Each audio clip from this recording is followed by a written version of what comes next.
tuition fees go through, and there's still chances for us to resist. Today, students are out in a demonstration against the loss of the educational maintenance allowance for 16 to 18-year-olds, which is up to £30 a week for kids who are desperate to continue their sort of sixth form level of schooling, but who can't afford very often to do so in very poor families. Those students are now going to lose that allowance unless we fight very hard. So I would say continue to struggle, continue to go on demonstrations, continue to contact your MP, continue to ask your parents and your friends and relatives to do so outside of the university. If the conservative-led plans for this change go into effect, I can make some predictions. The first is that in the next couple of years, some British universities will close. They will go under. There is a university in my neighborhood in North London called London Metropolitan, which caters for, 20,000 local people, doing all sorts of practical and theoretical BA and BSc level courses, as well as diplomas. I think that university, which is already grossly underfunded and has had a very difficult time delivering that kind of vast bill of fare to people with very different educational backgrounds and attainments, because we don't fund primary and secondary school well enough to get people up to a level very often of doing these degrees. This kind of university has a really extra burden compared with a relatively simple place like Royal Holloway, where we expect quite a high level of conventional education from our applicants before they get anywhere near us. These kinds of outreach universities are hard to run, they're hard to fund, and they're likely, several of them that we need desperately in this country are probably going to go under. I've already read predictions of up to 3 going under in the next 2 years, right? So universities will close, and the government wants them to close. The aim that the Labour government had of bringing up to 45–50% of the population into higher education is not the aim of this government. My aim is different altogether. I want 100% of us into higher education. I want older people who never had a chance to go to college to have higher education. I've taught people like that, and they're brilliant students because they know what they want. They're really very pleased to have the opportunity to study. They're fantastically good to work with, and they work well with younger students in classes as well. It's very good to have that mix. So, this is what I'd like. What are we going to get? We're going to get the closure of universities across the country. Several will close. Several departments in universities that survive will close. Departments in this university could even close. It depends on how they recruit, because what's happened now in the arts and humanities is that all the government grant for teaching you is going, unless something happens and we successfully repel this initiative, right? If that happens, it's up to the students to pay virtually their entire way. I mean, there will be a little money granted by the central government for research, but for teaching you, for the cost of employing the teachers, heating the building, getting books and journals into the library, all of that is going to be down to students paying their way for their full cost through their 3-year system.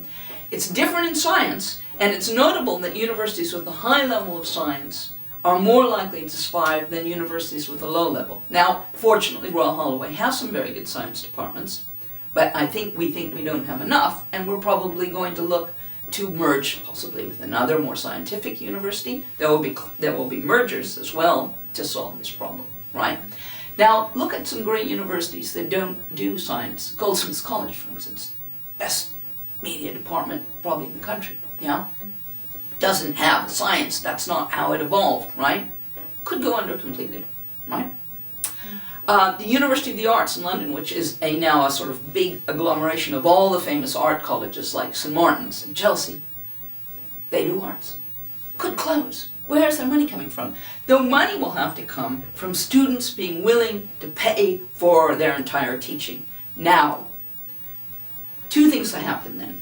The first is that we will always have to try to get students outside the European Union who we can legally require to pay whatever the market will bear to fund us out of this crisis. Yeah. Already across the whole British university system, we depend upon kids from typically the Far East, yeah, non-EU countries, to pay. You're paying slightly more than $3,000. At Royal Holloway, if you're out from outside the European Union, you're paying $13,000 for a degree. We will all be told to find more of those students, right?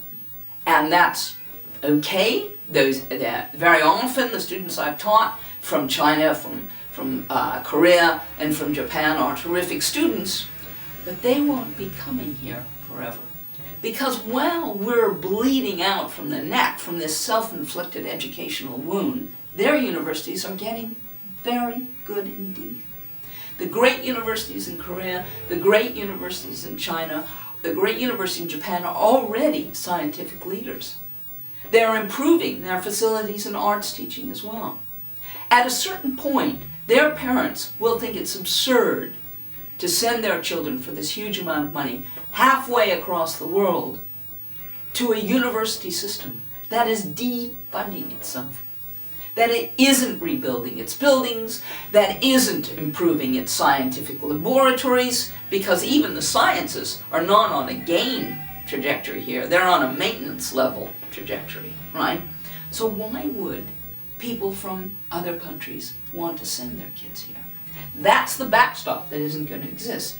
As for European Union students, well, here's some things I think will happen. Again, I don't think it will be worth the while of people in Slovakia or Hungary or Germany, which is massively improving its educational system at the moment, putting tons of money into it. It's always had a good one, and now they're really going for it. It isn't going to be worth their while to send their children to an English university.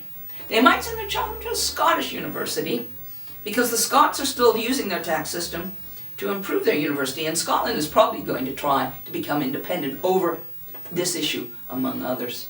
Yeah. So we'll just work it down to the English university system. Here we are in the English university system. The top universities will charge the maximum $9,000 and assume that they are class-based, which is, in the case of Oxford and Cambridge, more than 50% privately educated, already are so used to paying out massive sums to go to Marlborough or Harrow, or Rugby, or a very, very good local day school like St. Paul's, that they will not, which cost a lot more at the moment than going to a university, that these parents, these families, aren't really going to blink at this. And what they want is to make sure these well-educated children who have had brilliant schooling with very high ratios of teachers to students since they're about 4, yeah, and opportunities to do music at the highest level, and opportunities to do sport, and incredibly excellent facilities, and every single foreign language you can think of, will whip in with their 4 A stars, or whatever it will be, to Oxford, Cambridge, and then the universities that tuck right underneath them, like Warwick, Edinburgh, Bristol, and so forth.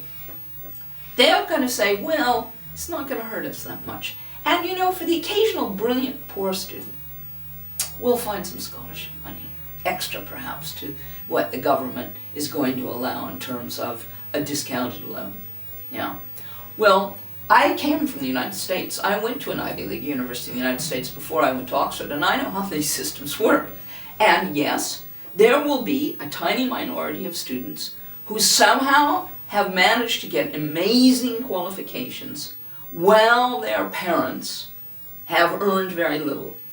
That hardly ever happens, because if your parents are very poor, generally both parents are out of work, out at all hours, just to scrape enough money together for you to eat. You don't live in great accommodations, so the idea that you have a desk and some quiet to do your homework isn't very likely. And you're not going to have what I had as a child, which is my mother helping me through my algebra problems, as she helped all 4 of her children, right? Because the parents will have very little time to do this, and the parents may not have had a great educational start themselves. Now, if you can, under those circumstances, get great A-level grades or do some great distinction culturally or in other aspects of life, of course, I'm incredibly impressed. I applaud that, and I wouldn't be surprised, but hardly ever does that happen. So these universities can put their hand on their heart and say, we'll give scholarships to deserving students of excellence. And they will, because there hardly will be any. Because the system is fixed from the day you first enter school all the way through to separate most people from the elite. You know? And it's that elite who run the banks, and it's the elite who become the doctors, and it's the elite who go into Parliament. And it's the elite who've decided to do this. And the only difference between us and them is we're many, many more people. And it's our majority status and our voices and our intelligence that has to start this.